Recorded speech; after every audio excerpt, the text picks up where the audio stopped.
Ольга Валерьевна, здравствуйте. О текущей эпидемиологической ситуации в нашей республике. Здравствуйте, уважаемые жители Республики Саха-Якутия. Санитарно-эпидемиологическая ситуация в республике остается напряженной. Мы действуем в правовом режиме повышенной готовности. В Якутии за последние сутки зарегистрировано 64 новых случая коронавирусной инфекции. Из 64 случаев 53 зарегистрировано в городе Якутске.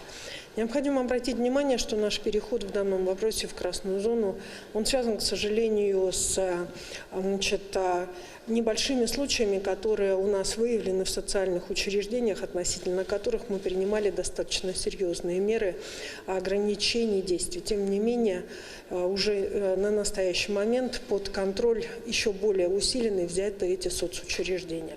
Также зарегистрированы случаи и в районах республики: в Алданском, Амгинском, Ленском, Неренгринском, Сунтарском, Хангаласском и Чарапчинских районах. Рассматривая эти районы, необходимо обратить внимание, что у нас на настоящий момент там уже начались случаи второго этапа, связанные с острыми респираторными заболеваниями.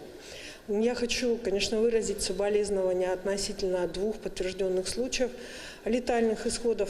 В основном у нас также продолжают умирать люди, которые имеют достаточно большое количество сопутствующих заболеваний. В целом медики сегодня работают для того, чтобы, безусловно, вылечивать, и таких случаев было как можно меньше.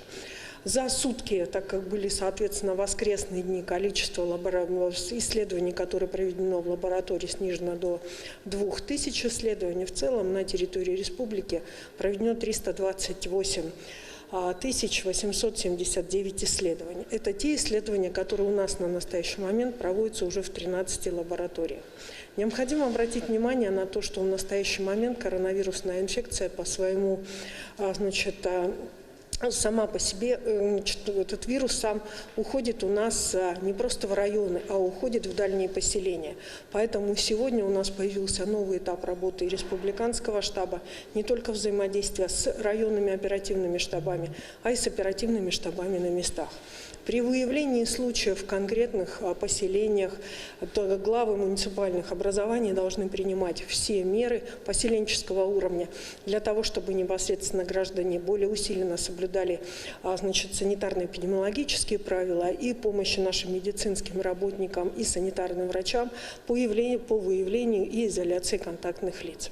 Как бы мы ни сохраняли наши северные районы Улуса, тем не менее вирус попадает в них, завоз осуществляется все так же традиционно нашими же гражданами республики, которые, соответственно, осуществляют, в общем-то, переезжают из одного улуса к другому. Но процесс жизненный идет.